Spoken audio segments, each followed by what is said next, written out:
L'any passat, per explicar una de les raons de la feina que fem a la Regidoria de Cooperació i Desenvolupament, parlàvem de la distribució de la pobresa a nivell o de forma horitzontal. I dèiem que hi havia al món, o estaven comptabilitzats, 800 milions de persones que tenien una renda inferior a $1,9 al dia. És un nivell purament tècnic, una manera macroeconòmica de comptar la gent i una manera més de comptar. No vol dir que hi hagi 800 milions, poden ser 850 o 750, és igual. Estem d'acord en que són molts, masses. Aquest any, una mica per justificar també la tasca de la Regidoria de Cooperació, voldria donar un enfoc una mica diferent i en comptes de parlar de pobresa en distribució horitzontal com l'any passat, voldria parlar de la pobresa en distribució vertical. És difícil de poder explicar o comunicar què vol dir això, és un concepte una mica més complex, hi ha molts estudis al darrere, però amb alguna fotografia o amb 4 dades podríem fer-nos alguna petita idea. Tenim una situació al món de forma que la distribució de la riquesa cada vegada és més diferent entre la part del vèrtex que té més riquesa i la part menys dotada de riquesa. Si agafem les persones, al món són 7.200 milions de persones. Si les posem en filera, en ordre, de forma començant per la que té més riquesa o més diners i anar baixant fins a la que en tenen menys, doncs tindrem una curiositat macroeconòmica, i és que les 62 primeres persones acumulen tanta riquesa com 3.600 milions de persones al final, o sigui, la meitat de la població. Repeteixo, 62 persones tenen la mateixa riquesa que la meitat més pobra de la població. Un altre àmbit on ens podem referir, que potser serà més fàcil d'entendre, seria aquí a Espanya. Les dues primeres persones, si fem el mateix, agafem dels 45 milions de persones des del més ric al més pobre, ordenats, doncs les dues primeres persones tenen tanta riquesa o acumulen tanta riquesa com els darrers 14 milions d'espanyols. I això per què passa? Perquè l'evolució que hi ha a l'economia després de la crisi, etc., dona aquesta evolució. I en els últims 10 anys això cada vegada ha anat creixent més. Els últims 10 anys, a més, s'observa que amb aquests 62 d'aquí hi ha competència per ser dels 10 primers.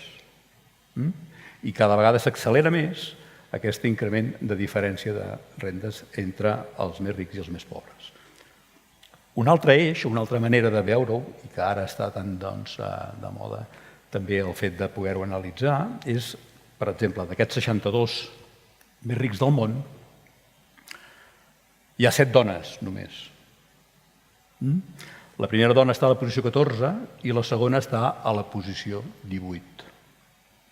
Una dada més de distribució, vist d'una altra manera, doncs quina és aquesta distància que hi ha entre els vèrtexs més rics i els col·lectius més pobres. Aquesta distribució de rentes té una sèrie d'efectes i un dels efectes importants és que fa el que se'n diuen societats volàtils. Una societat volàtil, bàsicament, en resum, té 2 característiques bàsiques. Una primera característica d'una societat volàtil és la vulnerabilitat de les persones. I la segona característica bàsica d'una societat volàtil és l'acceleradíssima caducitat dels esdeveniments i de les coses. Aquesta vulnerabilitat, que és conseqüència d'aquesta accelerada caducitat de les coses, impedeix a les persones poder planificar o poder veure més enllà del demà o de demà passat i provoca una sensació d'inseguretat, el no tindre cap certesa. Les persones necessitem una certa certabilitat, un cert grau de certesa de les coses que veiem en el futur immediat i necessitem una certa possibilitat de planificar i veure què ens vindrà. Si no, ens quedem amb una sensació d'inseguretat brutal i amb una sensació de vulnerabilitat. És una de les característiques d'aquesta societat que ve produït per aquestes diferències de rendes. Una altra característica o efecte d'aquesta distribució de renda i del creixement és que el creixement és un creixement de molt baixa qualitat. Què vol dir això? Que encara que tinguis feina, no vol dir que tinguis feina de qualitat. Dimarts passat es va publicar per la taula del tercer sector els resultats de la distribució de treball aquí a Catalunya i estem amb un nivell de 692.000 persones que treballen, tenen feina, però tenen un sou per sota de 1.171 euros, que és bruts, que és el nivell de sou que es considera digne. Econòmicament hi ha un nivell de renda que es considera el nivell de renda mínima, digne, que es calcula el 60% del sou promís, etc. Total, 692.000 persones aquí a Catalunya, comptabilitzades a 30 de novembre, estan treballant amb un llindar salarial per sota del nivell del que es considera sou digne. A més, amb la particularitat que durant aquest any, des de l'1 de gener fins a 30 de novembre, aquests 692.000 persones s'ha incrementat amb una quantitat de 30.000 persones. O sigui, és un col·lectiu que està creixent. És una altra dada de conseqüència d'aquesta distribució de renda que tenim tan diferent. Un altre característic, un altre efecte, una altra conseqüència d'aquesta distribució de renda tan desigual o d'aquesta desigualtat és la cohesió social. Sí que és cert que hi ha cohesió horitzontal, però és molt baixa la cohesió vertical. O sigui, el que abans era fàcil de poder, s'anomenava l'ascensor social, de forma que era fàcil poder pujar de classe social o pujar verticalment, tindre una projecció vertical, avui cada vegada això és més difícil i és lògic. Un altre dels efectes és que les democràcies són molt febles. Evidentment, aquí a Europa no ens passa tant, però si ho comparem amb qualsevol país africà, quan fan eleccions es passen 15 dies fotent-se a tiros per acabat al cap d'un mes mirar de comptar a veure qui ha guanyat i al cap de 3 mesos decideixen qui mana. O sigui, de democràcia, poc. Què és el que fa això? O què provoca això? Doncs el fet que el poder està en mans de 4, en definitiva. Un altre efecte és el fet que cada vegada, quan hi ha aquestes situacions, es generen més situacions d'atur, a més, atur de molt baixa qualitat. I es generen evolucions d'índex d'atur curiosos o senzillament que es troba la manera i l'explicació, però que s'haurien de fer polítiques perquè no es donguessin. Per exemple, ahir es va publicar les dades d'atur del mes de 30 de novembre, del mes de novembre. Ahir al dematí van publicar-ho. Doncs bé, el mes de novembre és un mes de transició, normalment, el tema d'atur, que acaba l'estiu, comença l'hivern, etc. Una dada. L'atur masculí, l'atur dels homes, va disminuir un 11,2%. El de les dones va disminuir un 5,5%, la meitat. És una altra conseqüència, un altre efecte d'aquestes economies tan dispars. Causes, parell per sobre. Primera, la corrupció. Hi ha una frase contundent, però que és una fotografia del que tenim. Tota societat té el nivell de corrupció que està disposada a tolerar i acceptar. Torno a dir, tota societat té el nivell de corrupció que està disposada a tolerar i acceptar. I no n'hi ha més. I a tot arreu n'hi ha de corrupció. En països nòrdics hi ha economia submergida, 8-10%. Aquí a Espanya estem sobre el 25%. A Àfrica i Senegal estan sobre el 50-60%. Tot arreu n'hi ha, tot arreu hi ha economia submergida, però cada societat té la que tolera i no en té més. Al igual que les desigualtats. Cada societat té les que tolera i no en té més. Una altra causa són polítiques fiscals poc efectives. Tota la teoria de la redistribució de rendes, quan són polítiques fiscals poc efectives, evidentment comporten aquesta situació. Un exemple conegut a internet i públic. La segona fortuna del món, el senyor Warren Buffett, l'any passat va pagar el 17,7% d'impostos. Els treballadors de les seves empreses als Estats Units paguen el 32,9%. Alguna cosa ja potser que es podria millorar. Una altra és la manca de polítiques globals. Si l'economia és global i la política és local, evidentment és difícil de poder gestionar o poder controlar i de poder aplicar polítiques si només són en àmbit local. Què passa amb això? Doncs que economies globals amb polítiques locals, els euros se'n van amunt i les persones se'n van avall.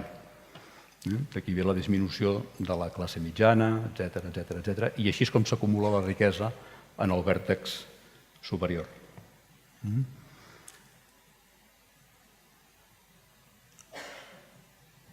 Ara centrarem una mica amb el Mediterrani. El Mediterrani és un mar una mica curiós.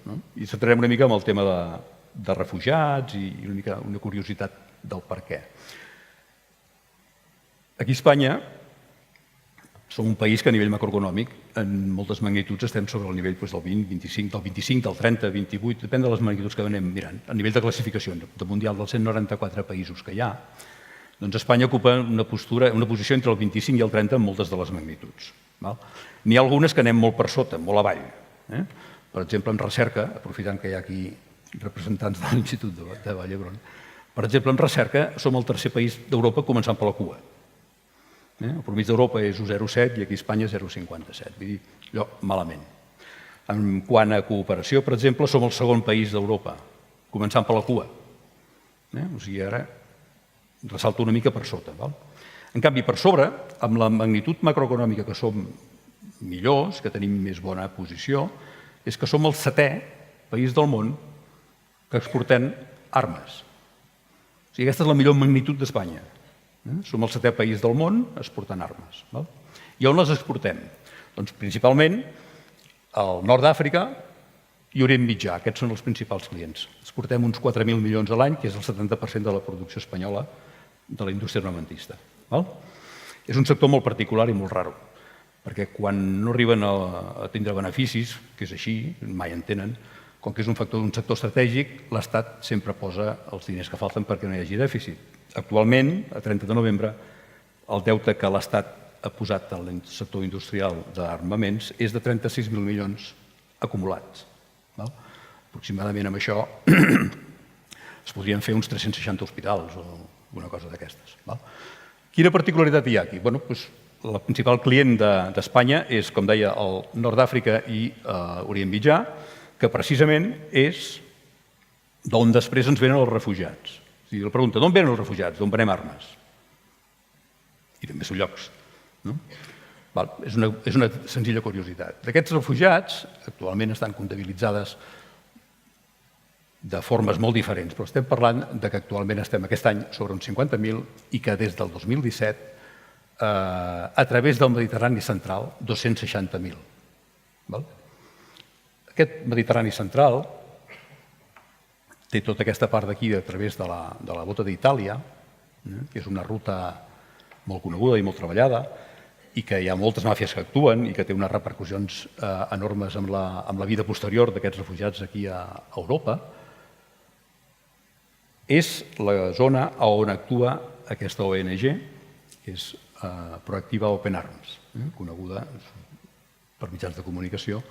Són una gent de Badalona, Òscar Camps, que en el seu moment que van començar les crisis dels refugiats, que van ser més patents, més presents en els mitjans de comunicació, va organitzar aquesta ONG de cara a tindre bàsicament 3 eixos d'actuació. El primer és l'acció, o sigui, treure gent de l'aigua que s'està morint i rescatar a gent que s'està morint, senzillament. El segon és la denúncia. Tot el que no s'explica i tot el que no es publica no existeix. Si recordeu, des de l'estiu cap aquí, poques notícies han sortit de Proactiva Open Arms, bàsicament perquè políticament des d'Europa es vol que desaparegui, però ells segueixen la seva feina. I la sensibilització. Ells el que busquen és informar la gent, que la gent estigui informada, que estiguem assabentats de quina és la seva feina, bàsicament perquè, segons diuen ells mateixos, la societat és el motor que tenen i és el punt bàsic de la seva actuació. Actualment, una mica de xifres de la feina que fan a Proactiva Open Arms, des del 2016, 14.000 persones rescatades, o sigui, més gent que els habitants de Castellbisbal, que estem a 12.500, i des del juliol del 2017, només des del juliol d'aquest any, 2.000 persones. En total, ells estan parlant que han rescatat a 50.000 persones des que van començar, amb 220 voluntaris. Voluntaris és una gent especial, qualsevol no s'hi pot apuntar. Cal que sigui gent amb un nivell de rescat i de natació molt alt, perquè les situacions que es poden viure són bastant complexes. Actualment estan en una situació de conflicte important. Quan van actuant per la zona del mar d'entre Líbia i Itàlia reben trets, sovint de bales espanyoles, i es troben en situacions de vegades d'una certa crisi important. Troben cada vegada més morts en les llanxes que fan les operacions que fan de rescat i es troben amb que la situació quan arriben els refugiats que porten aquí a Europa, doncs cada vegada n'hi ha més que els estats els tornen cap a Líbia. Comentava en una entrevista fa un mes o així, Òscar Camps, el president de la ONG, li preguntaven, escolta, però aquesta gent que estan en el nord de Líbia no saben què els espera aquí a Europa? Saben que aquí a Europa això és molt dur i que aquí a Europa la cosa no serà fàcil, ni molt menys. Diu, sí. Diu, però mira, diu, primer que tot, no els tracten ni els amenacen amb armes. No els hi peguen trets. Segona, no els tracten aquí a Europa, no els tracten a patades. Tercera, diu, no els violen. I quarta, no se'ls venen per 300 euros. Un noi o una noia de 20 o 25 anys, en aquests camps que hi ha al nord de Líbia, els venen per esclaus per 300 euros. Diu, aquesta és la realitat que tenen allà. Diu, evidentment tenen ganes de venir cap aquí, encara que saben el que s'exposen, evidentment.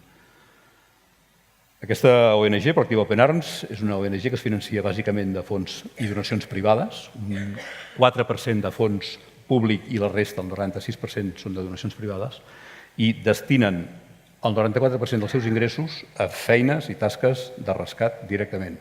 Només tenen un 6% de despeses d'estructura. És un percentatge molt baix, baixíssim.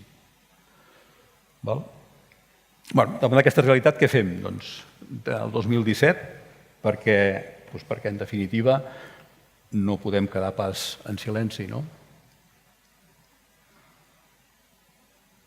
Des de la regidoria seguim la mateixa estratègia aquest any que l'any passat, que treballem els 4 eixos bàsics. Dones, per què dones?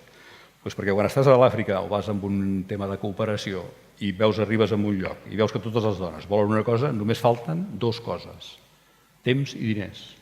Però allò s'acaba fent i allò acaba funcionant. No només s'acaba fent, sinó que, a més, quan hi tornes al cap de 5 anys, allò segueix funcionant i millor. O sigui, és factor clau, bàsic, estratègic en qualsevol projecte de cooperació, les dones.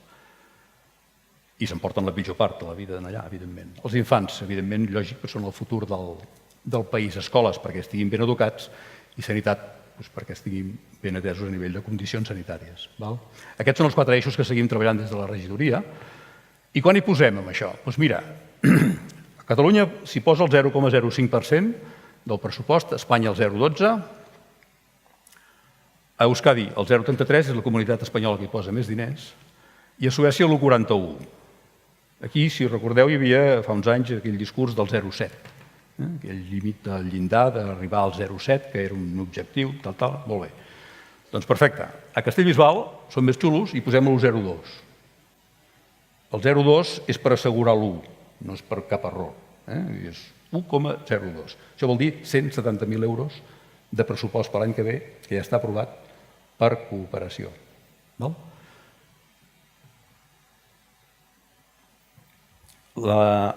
Aquesta quantitat de diners els gestionem amb 2 eixos o 2 maneres bàsiques d'actuació. Un és agafar un projecte i fer-lo el projecte de l'any, el projecte nostre. És un projecte en què hi destinem nosaltres el 50% del que costa, són projectes entre 50 i 60.000 euros, més o menys, 40, i nosaltres hi destinem la meitat del 50% del projecte i l'altra contrapart, en aquest cas Mans Unides, però pot ser la Fundació Vicenç Ferrer o altres, i posen l'altre 50%. I aquest projecte ha de ser un projecte que estigui realitzat i que estigui acabat en un any i mig o així, no més. Tampoc són projectes molt grans, vull dir, és modèstia i que estigui ben fet i ben controlat. Aquesta és una manera de destinar diners a un projecte, que és el projecte nostre de l'any, que és el que hi destinem més diners. I per l'altre cantó, nosaltres destinem també aportacions més petites amb altres projectes. O sigui, un projecte gran i diversos de petits, de base. Aquest any n'hi ha més de 30 a les que hem fet aportacions entre 1.000 i 7 o 8.000 euros o així. Després hi ha també una altra línia, ja més petita i més específica, més local d'aquí, que és aportacions per convenis directes, com després explicaré algun cas. L'any passat, o sigui, demà farà un any, vaig explicar que havíem decidit donar aquest suport amb aquest projecte de l'any de 20.000 euros a un projecte que Mans Unides ens havia presentat per fer un sistema de recollida d'aigua, de pluja, a Kènia,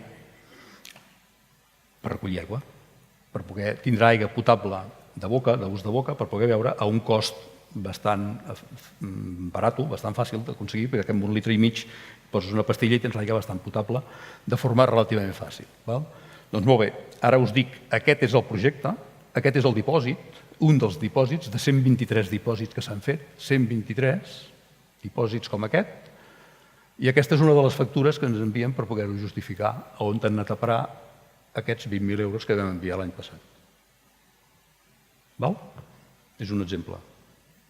Doncs bé, ara també us puc dir que ahir al dematí a les 10 vam signar un conveni amb Mans Unides per l'any que ve fer una xarxa de sanejament a Uganda amb una dotació de 25.000 euros i ells fan el seu 50%, i és un sistema de dotació d'aigua potable per escoles, per 10 escoles, i de latrines, etc. I el component educatiu que té això amb la població infantil d'ensenyar-los a fer servir mínims principis bàsics i actituds d'higiene i de neteja. La població afectada directa d'alumnes són uns 5.100 i de beneficiaris indirectes uns 1.200 pares, més o menys.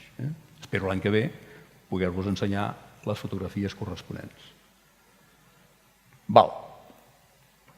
Una mica ràpid. De tots aquests projectes que us he dit abans de forma horitzontal que destinàvem diners per blocs, aquí teníem representat el que és Catalunya, Àsia, Àfrica i Sud-amèrica. Anant una mica ràpid, començaríem per Àfrica. La dotació de 4.000 euros amb un tema d'accés a aigua potable, amb totes les repercussions que té a nivell de sanitat. A Gàmbia. A Gàmbia Fandema. A Gàmbia Fandema hi vaig ser fa 5 anys, 6, el 2011 crec que era, que és un projecte Fandema fet per una noia d'aquí, Sílvia, d'aquí de Torrelles de Llobregat, i el seu marit, el Malang, que és d'allà baix, que és un projecte que ells treballen bàsicament per al tema de les dones marginades de Gàmbia, per raons que siguin, i es tracta de formar-les i rehabilitar la seva actitud social o la seva acceptació social. Un altre també de projecte de la mateixa organització, Fandema, que és un tema de llevadores. Allà el tema de la natalitat i dels parts i coses d'aquestes una mica complicades i diferents, donada la influència cultural que tenen en les seves poblacions, i que adoptar uns hàbits mínimament sanitaris amb unes mínimes garanties, això de vegades és bastant complicat, amb bastantes conseqüències a nivell sanitari dels parcs que tenen, etc. A Burkina Faso, un altre projecte d'atenció sanitària amb uns 2.000 euros per un tema d'infraestructures i d'equipaments. Un altre de Burkina Faso és una escola. Al Camerún, un sistema integral de salut, bàsicament també per acribi, per temes de població infantil. Al Senegal, el projecte de Karang, d'educació, és un tema de formació laboral per joves. Un dels problemes del Senegal és que ja mengen, ja dormen i es vesteixen, però no saben què fer. És una fase ja, un segon o tercer esglaó, més evolucionat. Senegal és el país més evolucionat de l'Àfrica negra i estan en aquesta situació que necessiten molta formació per incorporar la població juvenil a dintre de la seva economia productiva. A la Índia, un tema d'accés a habitatge digne i sanejament bàsic. A Filipines, un tema de producció agrícola, exacte, tema d'agrícola i granges. I a Hondures, a Centreamèrica, una escola infantil de 5.000 euros. A Nicaragua, aigua potable i sanejament, és la mateixa situació que dèiem del projecte de Mans Unides, proveir d'aigua potable i en acabat poder recollir les aigües brutes. Un centre de desenvolupament per a persones amb discapacitat, aquí a Nicaragua. I ara passem a Catalunya. Catalunya, en primer cas, és aquest projecte d'Ànemos. És un projecte d'aquí de Castellbisbal, de la gent d'aquí de Castellbisbal. És un tema que porta l'ISMA. Avui no ha pogut venir, sé que està de viatge, però ha vingut per aquí la Marina, que és la presidenta de l'associació. Aquest projecte té una dada important, una repercussió important aquí a Castellbisbal, i és que actualment hi ha 185 alumnes d'entre ESO i batxiller, d'aquí de Castellbisbal, que estan treballant amb aquest projecte, estan fent coses de solidaritat i cooperació i estan sensibilitzats amb aquest tema. Estan en cooperació amb una escola d'Uganda, enviant-hi recursos i en contacte amb la realitat d'allà. La repercussió de 185 alumnes de Castellbisbal no és menor. Bona feina i, evidentment, cal donar-hi el recolzament que cal. Un altre és un tema d'equip de rescat d'emergències, la quota del fons català i Hipofam. Com us deia abans, teníem un projecte de l'any, una sèrie de projectes petits, però després hi havia un altre tipus de gestió que es feia a través de convenis, que són coses que van per una altra via i que tenen un altre tipus de gestió i de problemàtica. Què és Hipofam? L'any passat també en vam parlar, és una associació que es dedica a recollir recursos per dedicar-los a la recerca d'una malaltia rara, d'aquestes malalties rares que tenen molt poca afectació, molt poca població, però que són greus i que sigui difícil de destinar-hi recursos per part del sector privat. Llavors, aquí a l'Ajuntament va arribar un dia l'Antonio, ens ho va explicar, fa un parell d'anys, vam veure les possibilitats que hi havia i a partir d'aquí vam començar a treballar. Dimarts passat vam anar a l'Institut de Recerca de Vall d'Hebron, que és on es fa aquesta recerca, amb la doctora Massaguer, la doctora Arizala i la Marina Valls, que és la que fa la recerca, estan aquí a la sala. Moltes gràcies per haver vingut. I l'associació Hipofam els va fer el lliurament de 15.000 euros, que era l'aportació que, amb les seves diferents activitats, Hipofam havia recollit. Aquí al despatx, en el laboratori, on ens explicava l'evolució del projecte de la doctora Massaguer. I aquest any, la dotació que hem fet des de la regidoria de cooperació és de 7.500 euros. Hem organitzat o participat des d'organitzacions de 4x4 solidaris fins a el que sigui. És donar el toc solidari a qualsevol tipus d'activitat per aquest tipus de causes.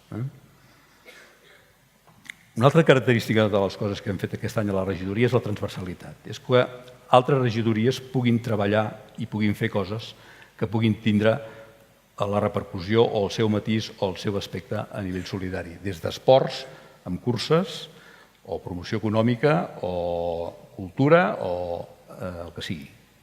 Activitats, com dic, des de 4x4, piscines, tall, per exemple, el famós primera edició que es va fer del tall solidari de cabell, curses, etc. Exposicions. En definitiva, el que podem dir, donar un toc solidari a qualsevol de les actes que fas o organitzes. Molt bé. Tot això per què? Home, doncs raons ja n'hi ha, ja no en falten, no? Ja n'hem explicat unes quantes, no? Però vaja, la bàsica, en definitiva, és que durant els darrers anys poc compromís polític i, evidentment, davant d'això només hi ha una resposta, que és la responsabilitat ciutadana. Tal com deia Albert Einstein, diu que si hi ha voluntat, hi ha camí. Inclús ell de vegades això ho accentuava una mica més, dient que només cal voluntat per fer camí. I com que aquí a Castellbisbal tenim voluntat solidària, resulta que som solidaris per convicció. Moltes gràcies.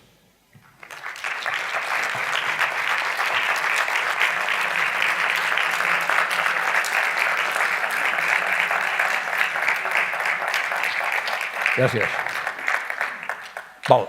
Fins aquí la meva intervenció. Si hi ha alguna pregunta o voleu saber alguna cosa més d'aquests projectes que fem o bé alguna cosa que vulgueu saber, doncs pregunteu i si us ho contesto i si no ja ho miraré i en acabat ja us ho diré. Cap problema. Digues. Com tracten refugiats als països nòrdics? Com ho fan? Ho fan molt bé, bàsicament. A veure, hi ha dos grans models amb el tema dels refugiats per donar resposta a aquesta crisi o a aquesta problemàtica. Un és el model nòrdic i l'altre és el centre europeu. El model nòrdic, que és potser l'òptim, també és un model que ells estan aplicant des de fa molts anys, perquè fa molts anys que són receptors de mà d'obra. O sigui, vas per Suècia et trobes molts xilens que són gent que va fugir quan la dictadura del Pinochet, de Xile. O sigui, fa molts anys que són receptors. Llavors, ells tenen una sèrie de programes d'acceptació de refugiats que duren 3 anys. I mira si ho tenen clar, que estan disposats a que quan la persona arriba allà li paguen cada mes 700 euros per persona per no fer res, o sigui, senzillament per integrar-se. Llavors, tenen un primer programa, la primera fase, que és col·locar aquestes persones que arriben desfangades, que se'n diu, els donen menjar, vestir i dormir en uns albergs. Estan entre 2 i 3 mesos. Mentrestant, els classifiquen en funció d'entrevistes que fan i coneixement, miren de saber quines actituds tenen, i llavors els destinen a una segona fase on hi ha uns centres de formació i d'integració, on ja no viuen en un alberg, sinó que viuen en una casa, un apartament, un pis o un habitatge, en definitiva.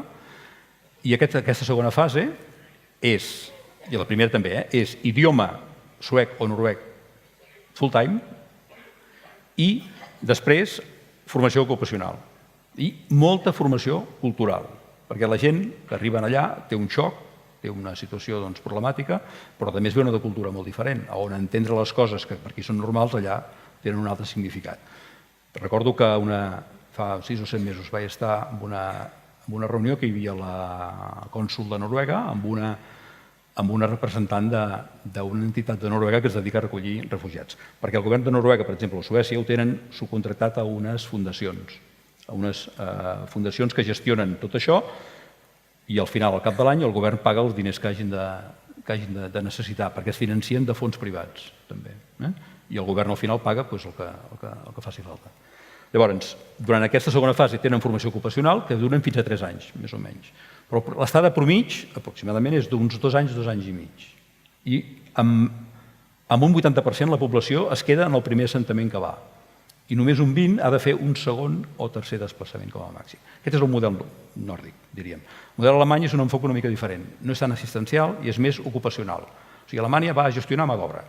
Ho van estar fent fins al 71, des de la Segona Guerra Mundial, a conseqüència de la Segona Guerra Mundial fins al 71, al 71 van acabar, però el model és el mateix. Ells gestionen mà d'obra, quan arriben gestionen, agafen la mà d'obra, la posen a treballar i s'acaba la pel·lícula. Ara, si no és del perfil de mà d'obra que necessiten, doncs fora. Porten actualment, des d'aquesta famosa crisi de refugiats, etc., 1.200.000 persones absorbides o gestionades al model alemany. Alemanya, Àustria en menys quantitat, estem parlant d'aquest model així. Ho fan així. Ho fan així. Tenen molt clar i destinen molts diners, molts recursos. També penseu que a Noruega són 5 milions, a Suècia són 10, a Finlàndia són 5 o 6 milions de persones i tenen una altra manera de gestionar això i fa molts anys que són receptors de mà d'obra perquè en tenen poca. Fins aquí la meva part i ara ve una segona part molt interessant que per mi és un plaer, evidentment, presentar-vos l'elenc teatral. Ells us faran unes lectures d'una sèrie de textos que no són només que no són només perquè s'acabi l'espectacle i s'acabi aquí, sinó que pel seu contingut són d'aquelles lectures que cadascú ens emportem a casa per després anar donant voltes i que ens fan pensar. Doncs amb tots vostès, l'elenc teatral. Moltes gràcies.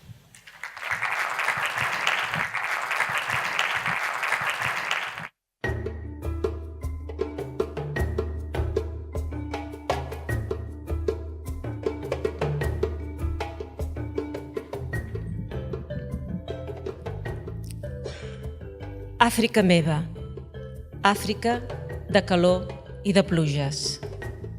Àfrica on el sol neix i es pon.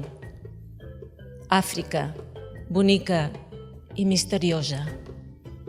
Tens màgia. Àfrica dels animals. Àfrica de la verdor.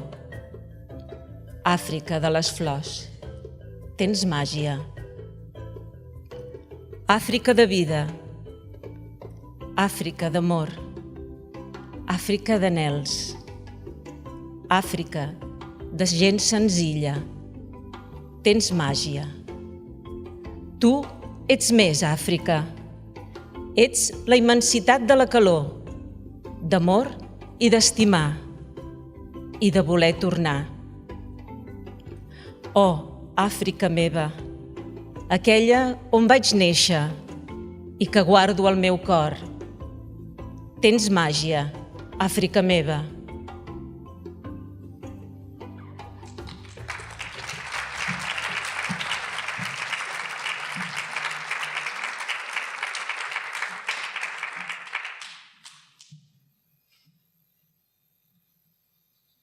Hi havia 3 dones, una iaia, una mare i una tieta.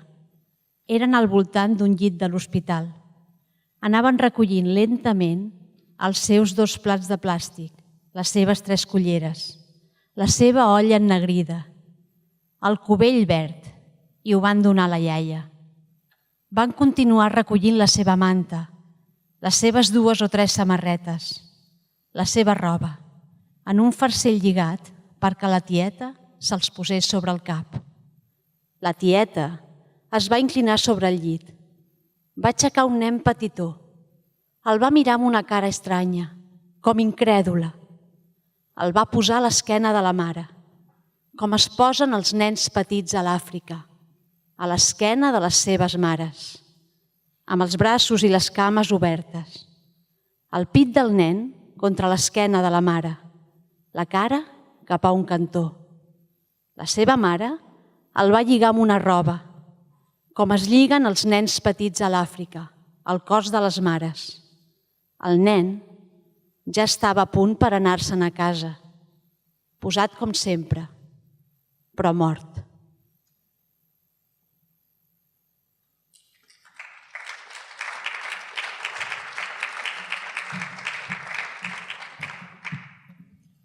L'Aixa té uns 30 anys. Estava asseguda sobre una catifa de vímec davant la porta de la seva cabana. Calor de migdia, terra seca, ombra d'un arbre, crits esvalotats de la canalla. I m'explicava sobre la bola de farina de mil que menjava tots els dies de la seva vida. Jo li vaig preguntar si realment menjava aquesta bola de mil tots els dies de la seva vida. I em va contestar: Bé, tots els dies que puc. si poguessis demanar el que volguessis, qualsevol cosa, a un mag que fos capaç de donar-te-la, què li demanaries? Vull una vaca que em doni molta llet. Si pogués vendre una mica de llet, podria comprar tot el que necessito per fer bunyols i vendre'ls al mercat. Amb això, més o menys m'arreglaria. Però el que jo et dic és que el mag et pot donar qualsevol cosa, tot el que li demanis. De veritat? Qualsevol cosa? Sí, el que vulguis. 2 vaques? Amb 2 sí que mai més passaria gana.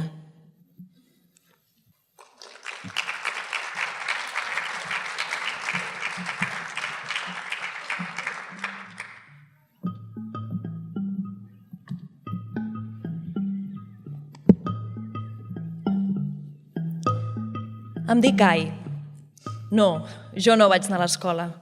Com que era nena i no tenia pare. Quan era petita, sovint em preguntava com seria tenir papa. Com era la vida dels nens i nenes que en tenien. Per què servien els papes? Jo no hi veia molta diferència. Els meus cosins i jo vivíem tots junts a casa dels avis. Ells tenien un papa i jo, que no en tenia, vivia igual que ells. Molt després em van dir que el meu papa s'havia mort uns dies abans que jo naixés. S'havia mort de cop i volta. I que si hagués tingut un papa, potser hauria pogut anar a l'escola. Vaig pensar que això era un avantatge, ja que jo no hi volia anar a l'escola. De tota manera, les meves cosines tampoc no hi van anar. Quan li van dir que s'anava a casar, encara era una nena que s'escapava a jugar amb les seves amigues. Les nits de lluna plena es trobaven amb les altres nenes del poble a cantar i ballar velles cançons amb algun tambor i picant de mans.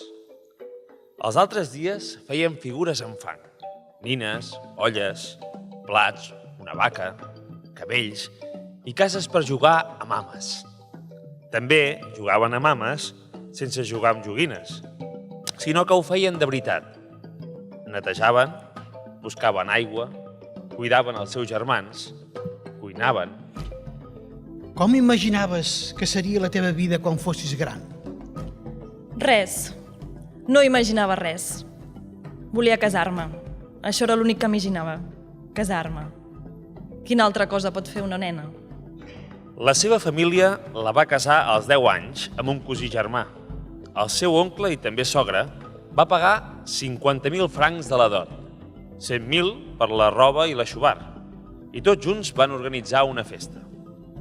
Ai s'ho va passar bé, però quan va arribar el moment d'anar-se'n a casa del seu marit i també cosí, estava molt espantada.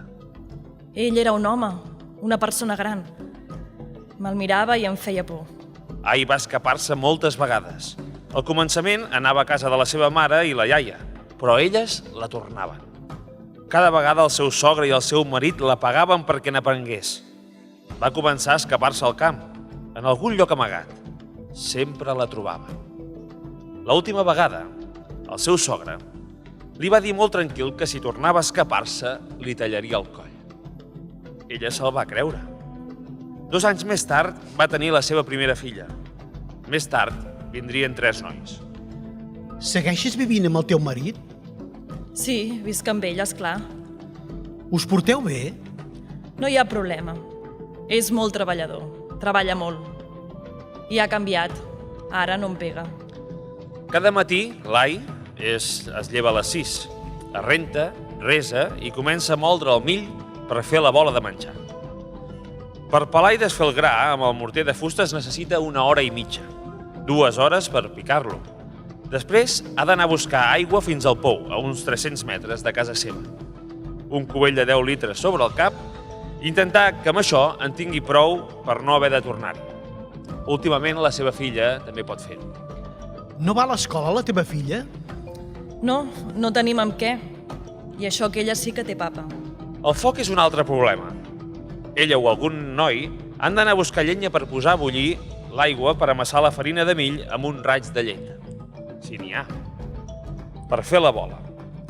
Cap a les 11, quan la calor és insuportable, l'Ai porta la bola de la farina amb una gerra d'aigua al Mahmuda, el seu marit, al camp on està treballant. Tenen 3 trossos de menys d'1/4 d'hectàrea cadascun. El Mahmuda els treballa sol perquè els seus fills són petits, però sí que l'ajuden a sembrar. La casa de l'Ai és un petit quadrat de terra, amb parets fetes de tova. La vida es passa a l'aire lliure, al pati. La filla de l'Ai mol el gra en un morter tan alt com ella. Els nens corren i corren. Quan el Mahmuda a casa seva neteja i s'ocupa dels fills, quan el Mahmuda acaba de menjar al camp, a l'ombra de l'arbre, l'Ai torna a casa seva, neteja i s'ocupa dels fills. Si tot està bé, a la 1 o a les 2, se'n pot anar a dormir una estona. De tota manera, amb la calor, no es pot fer gaire més. A la tarda es posa a cuinar la pasta de mill, que els dies més bons es barreja amb una salsa de ceba fregida, potser amb tomàquet, i unes fulles de rombo o de baobab. Al capvespre ens asseiem a menjar al pati. A mi no m'importa fer-ho, però el meu marit diu que no li agrada menjar quan és fosc. Però aquest any molts dies no hem tingut menjar per fer l'àpat de la nit. El Mahmuda va voler millorar la seva situació. Va vendre un part de la mill que havien conreat a l'octubre per poder sembrar la ceba al desembre. I l'adob i les llavors que va haver de comprar eren cars. La collita va anar bé i ens vam il·lusionar. Però quan vam anar a vendre les cebes, ens les van pagar molt poc. Deien que n'hi havia massa, que ningú no ens la voldria comprar, que les venguéssim a aquell preu o ens les hauríem de menjar. I què va passar? Doncs que ens vam quedar endeutats. Endeutats? El meu marit va demanar un préstec a un amic seu. Van ser 50.000 francs. I com que només en van recuperar la meitat, no sabem com ho farem per pagar-lo. Esperem que l'any que ve la collita sigui millor. L'Ai està preocupada. L'amic del meu marit és bona persona, però si no podem pagar es quedarà amb la nostra terra, o almenys una part de la nostra terra. Llavors sí que mai més tindrem menjar suficient. El pitjor és que aquest any el meu marit no ha pogut cultivar. Quan va arribar a l'estació de sembrar ja ens havíem menjat el gra i no en teníem per llavor, ni tampoc per menjar. Així que ara està treballant la terra d'un ric perquè ens doni alguna cosa per menjar. No ha pogut plantar la nostra terra. I què menjareu l'any que ve? Ui, per això falta molt. El fill petit, l'Ismail, té 1 any i 2 mesos. Va estar 15 dies ingressats a l'hospital. Va arribar-hi amb menys de 4 quilos, severament desnutrit. Està millor, però l'Ai té por que li torni a passar. Ara he d'anar cada setmana a fer el control i a buscar la bossa d'aliments. Ho faig, però tampoc no ho puc fer sempre. No vull anar a buscar sempre la bossa del suplement alimentari. Si el meu fill ha de menjar, vull que mengi bé a casa. Per què hi ha gent que té i gent que no té? Alguns els ajuden els pares i altres no. No, vull dir que hi ha gent molt més rica que tenen cases, cotxes i altres que no tenen res. Per què passa això? No ho sé. Bé, aquí al poble la diferència són les terres. Qui té terres més grans pot fer el que vulgui. Els pobres treballen amb les mans. Els rics treballen amb els seus diners. Els rics, en lloc d'anar a treballar amb les mans, paguen als altres perquè facin la feina de cultivar-los al camp. Tens por de no tenir prou menjar? O no penses en això? Sí, és clar que hi penso. Les nits que no puc donar menjar als meus fills, penso molt. Què penses? No ho sé. Res. Penso. Ai, pensa. Pensa molt. Mai no ha tingut prou menjar. Mai ha anat a una ciutat. Mai ha tingut llum elèctrica, ni aigua corrent. Ni foc de gas, ni un vàter. Mai ha parit en un hospital. Mai no ha vist un programa de televisió. Mai s'ha posat pantalons. Mai ha tingut un rellotge. Ni mai un llit, ni un diari. Mai ha pagat una quota, ni mai ha pres una Coca-Cola, ni ha menjat una pizza. Mai ha triat el seu futur. Mai no ha pensat que potser podria viure sense preguntar-se si menjarà demà.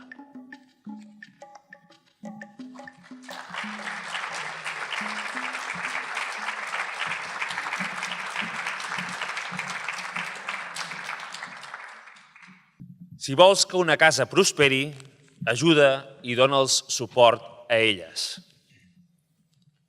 Sovint, a les pitjors emergències o en el context més deprimit d'Àfrica, he vist grups d'homes asseguts sense fer res, queixant-se sota el sol i bevent algun alcohol casolat, que els tomba en poca estona.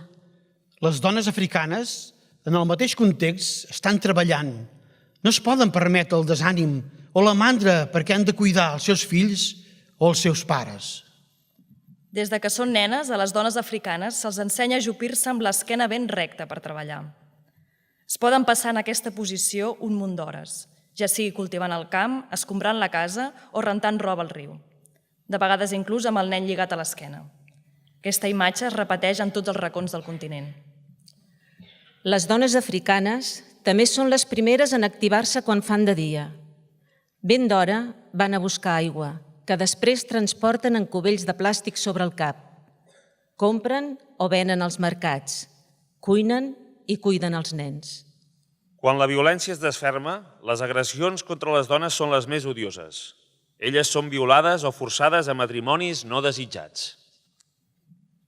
Però de vegades, la violència contra elles és més subtil.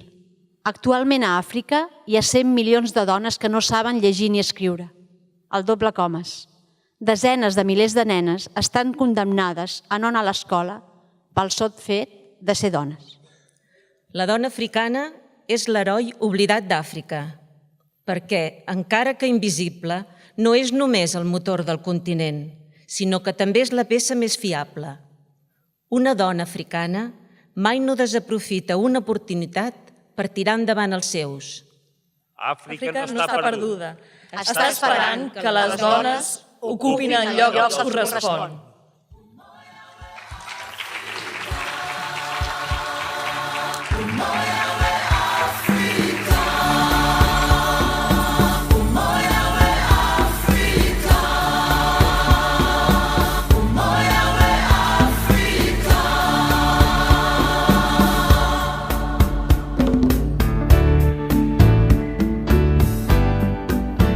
Sí, moltes gràcies.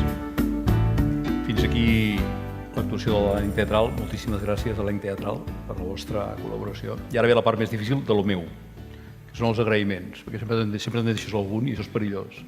Primer que tot, agrair a tots els membres del Consell Solidari, són a part de regidors del grup de govern i oposició, gent voluntària, gent de Castellbisbal que participa d'aquestes reunions d'aquest Consell Solidari, on discutim i comentem quines són les quantitats de diners que destinem a aquests projectes que abans us he comentat. També moltíssimes gràcies a la xarxa solidària de Castellbisbal. Aquí a Castellbisbal hi ha una voluntat i una actitud solidària molt superior al mig i a la resta de pobles del nostre entorn. Tota aquesta gent fan feines de cada dia, moltes hores, recursos econòmics i de feines importants com pot ser, per exemple, el Banc d'Aliments, amb una importantíssima repercussió a ciutadans de Castellbisbal i cal agrair. Entitats, impossible de llegir. Senzillament diré que totes aquestes entitats que hi ha aquí tenen el seu toc solidari i totes participen alguna hora en alguna activitat on fan algun tipus de matís o aportació que té algun tipus de repercussió a nivell de solidaritat. Des de recollir diners per la petita Júlia fins al que sigui necessari. A tots ells, moltíssimes gràcies. Evidentment, també moltíssimes gràcies a Fons Català de Cooperació i POFAM, fa possible aquesta tasca de recerca que abans he comentat, juntament amb l'Institut de Vall d'Hebron, que han vingut a veure'ns. Moltes gràcies. ONG Mans Unides és la que canalitzem aquest projecte de l'any que nosaltres diem per segon any consecutiu amb aquesta nova aportació de sistemes de sanejament, etc. Xarxa de municipis i la Fundació Vicenç Ferrer. Estem en converses per algun possible projecte de cara a l'any que ve. Voluntaris col·laboradors, gent que avui ha vingut aquí a treballar, doncs moltíssimes gràcies a tots, en Lluís, l'Aleix, l'Àlex, i persones que han vingut com el Jordi Cervera o bé altres persones que han tingut un tipus de participació, com el Joel o bé la Eva amb la famosa tallada de cabell solidari, Proactiva Open Arms i So i Llums JC. Moltíssimes gràcies a tots i fins aquí i moltes gràcies fins l'any que ve. Gràcies.